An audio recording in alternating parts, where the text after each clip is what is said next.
Hi, my name's Phil. I like talking about politics, and in this video I'll be taking my usual look at yesterday's Prime Minister's questions, which is the last one for a few weeks as MPs are going into the Easter recess next week.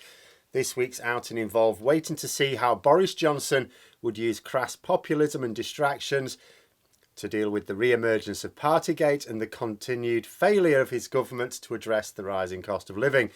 You may think Johnson was going to have to tell a lot of lies to get through this one. You would be right. But first, if you'd like to be notified of daily news and politics, please subscribe to the channel and click the bell notification icon. So the session began with Boris Johnson urging the House to offer their support to one of his MPs who has just come out as trans. Mere hours after he ridiculed trans people in front of him at a party that he held to celebrate getting away with yet more law-breaking. But I may possibly bring that up in more detail in a later video. Not sure, there's quite a lot on the schedule. But for now, let's look at the main questions concerning the government's failure on living standards and the Prime Minister's personal failure on sticking to his own laws. So, bit of background into this PMQs in terms of the latest on Partygate. It's that the Metropolitan Police finally started to issue some fines for the Downing Street parties. Should be a big story because it means that Johnson can no longer deny that the parties broke no rules. And in fact, if Putin hadn't done him a solid by expanding his invasion of Ukraine, you would think this would be very serious trouble for Boris Johnson. Even his own private police force has been compelled to conclude that laws were broken. Hardly matters whether Boris Johnson personally gets a fine. Starmer spent some time when the Partygate scandal broke trapping the Prime Minister into denying that any parties took place or that any laws were broken. He has now undeniably misled the House. At the very least, he is compelled to correct the record, apologise, admit that he was wrong and that laws were in fact broken.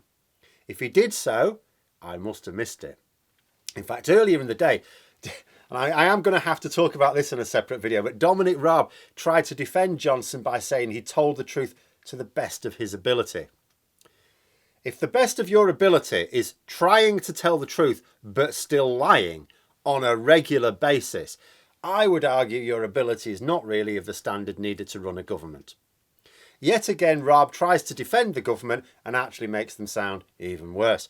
But anyway, that's the background. Into Starmer's questions. And first of all, he began with the cost of living and asked if Johnson thought that he and the Chancellor were still tax-cutting Conservatives.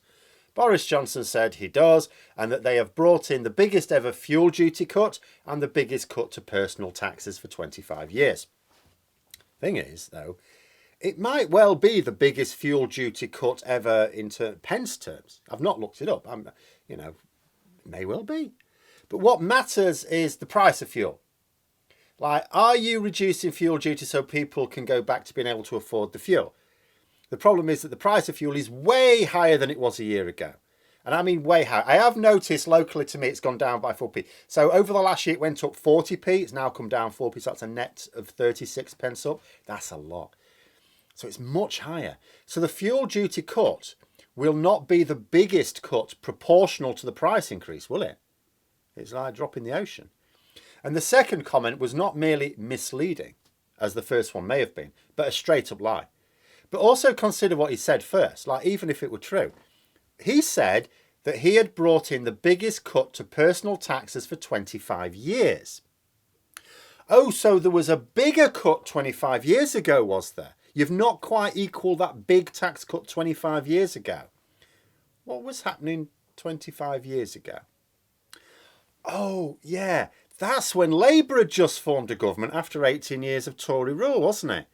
So that Labour government had just taken over from a generation of Tory mismanagement, reordered the country's finances and introduced an even bigger personal tax cut than you and your mate Rishi have. Do I have that right? I'm pretty sure that's what he said. But in point of fact, it's not the biggest tax cut to personal taxes since Labour. It's not a tax cut at all. It's still a rise. And Starmer was straight on it. He said that the tax burden is the highest for 70 years. And he said for every £6 they're raising in tax, they're giving back £1. And they're calling that a cut. So what they're going to do, pre-election, 2024, they're going to announce this tax cut. They've already announced it now. This isn't speculation. They've already announced it. But it's still a net tax increase. It's literally like the figures are. That's what Starmer was saying about the £6. It's like they've put up your taxes by £6 proportionally, and then they're going to drop it by £1 and call it not only a tax cut but a big one, because that's how the con works. Sunak gets ready to put up taxes to the highest level in 3 generations. Then he says, I've got an idea. I'll put up taxes even more than I want to. Whoa, the other Tories say, are you mad? Putting them up by even? It's bad enough you're putting them up as high as you are. Even more? Are you insane? No. Hear me out. Sunak says, I'll put them up even higher. And just as we're getting ready for the election, I'll drop some of them down and claim it's a tax cut. Brilliant, they all cheer. Because that's what's happened. He's imposing a historically high tax burden, then reducing the tax rise, which is still a rise, and calling it a cut. Then Johnson says he didn't know where Starmer had been for the last 2 years after this criticism. Brilliant. Not at your parties, a Labour MP shouted out. Don't actually know who it was. Brilliant. He tried to claim that the pandemic was the cause of the problems now. But I would add a couple of things to that. I'd say, well, first of all, you've just claimed that you're cutting taxes. Then when you're challenged on this, you go, yeah, but it's COVID.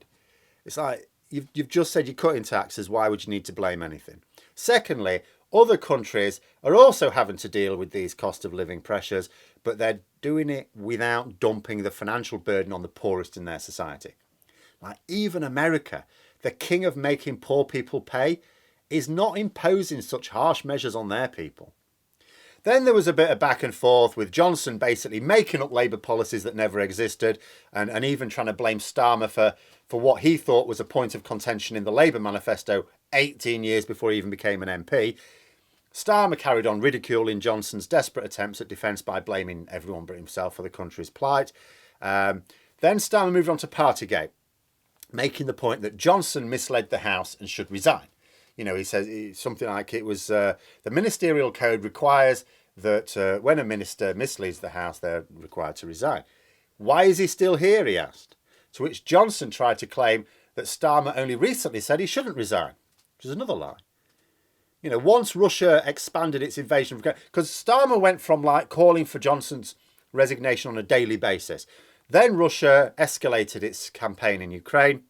Starmer merely stopped calling for it on a daily basis in the interest of a show of unity for the cause.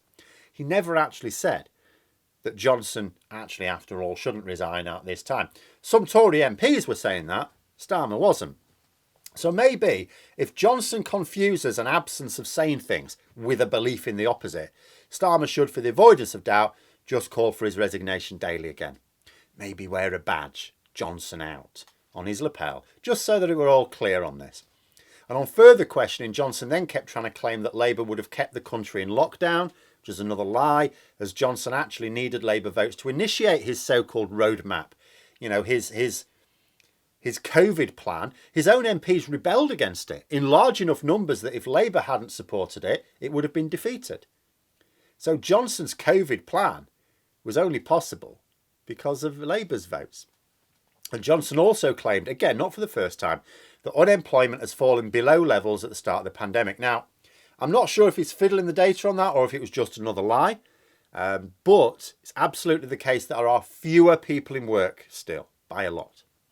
Now, the two things can both be true. You can have lower unemployment and fewer people in work. You know, if you've suddenly got, let's say you've killed off a load of workers with COVID. But although he's killed off quite a lot, I don't think it's that many. So I'm confident this is either an outright lie or a fiddle in the definition of unemployment, because what is absolutely certain is the number of people in work is way lower than it was pre-COVID. Johnson even finished up saying that Britain has more unicorns than France, Germany and Israel combined. I shit you not, he actually used the word unicorn. He didn't use it in the sense of fantasy Brexit outcomes that we usually use the word, and I exclusively use the word. He meant it to mean billion-dollar startups. That's what you call billion-dollar startups. I'm not sure what his point would be, even if true. Like, after all, what are these startups and how much money do they bring into the UK economy? If they end up being a net drain on our economy, like his Freeport's idea is going to be, they're nothing to shout about. But then it was Ian Blackford's turn for the SNP, and he also took the twin issues of cost of living and Partygate insensitivity. He first pointed out that while millions of families are trying to work out how to pay for the massive increase in the cost of energy, Johnson the previous night was giving Tory MPs a champagne party. He said that Johnson had been briefing against his Chancellor, saying more needed to be done. Blackford said, I agree. And he asked the Prime Minister what he would tell his Chancellor to do. To which Johnson said that Blackford was in error about the previous night. I'm not sure what he thought the error was. I mean, they did go out to a party. That's a fact. What was it he's claiming that Blackford got wrong? I would suggest that if you can't be specific about what the error was, then Blackford probably didn't get anything wrong. He then made a crass joke about Blackford carrying extra weight and then sat down. I'm afraid if there was anything in there that resembled an answer to the question, I must have missed it. Blackford then tried to explain it's going to be cold in Scotland over the next week, asked if they would turn the £200 loan into a grant. Johnson then said it was preposterous that the SNP opposed the use of hydrocarbons. Again, I'm afraid I seem to have missed both the answer to the actual question and the points to the answer to a completely different question that Johnson seems to have imagined. Now, I'd normally leave it there, but there were some other questions of interest, but I'm going to focus on one. In the interest of not going over everything, I couldn't pass this one up because this was truly bizarre, and I am going to do another video on his truly bizarre responses in general because, you know, it leads into the next election campaign. But a Tory MP, Johnny Mercer, urged the government to double down on support for Ukraine. Okay. Johnson's response was truly bizarre, even by his standards. He tried to turn it into a political point-scoring opportunity. He did a lot of that yesterday. He first of all claimed that Labour would not have supported Ukraine militarily, which is a bizarre notion.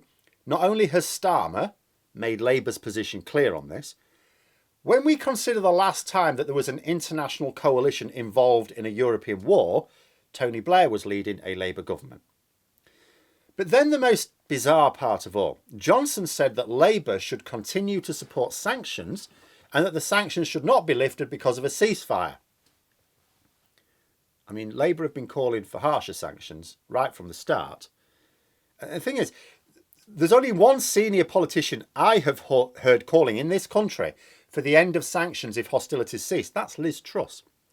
Now, in case Boris Johnson isn't aware, that's the Tory Foreign Secretary that he personally appointed.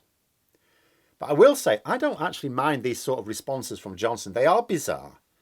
They are not becoming of a parliamentary debate. But attempting to turn every issue into a way to try and bash Labour just shows that he feels under pressure. It's like when Sir Alex Ferguson got into his opponent's heads, most famously with Kevin Keegan and Rafa Benitez.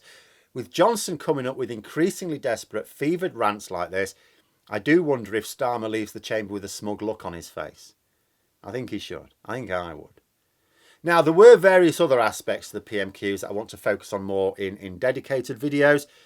So potentially expect some of those over the next few days, again, depending on what other stories crop up. But until then, those are my thoughts. Let me know yours in the comments below. I hope you found the video interesting. If you did, don't forget to click the like button. And if you'd like to support the channel further, please also click the Patreon link for details.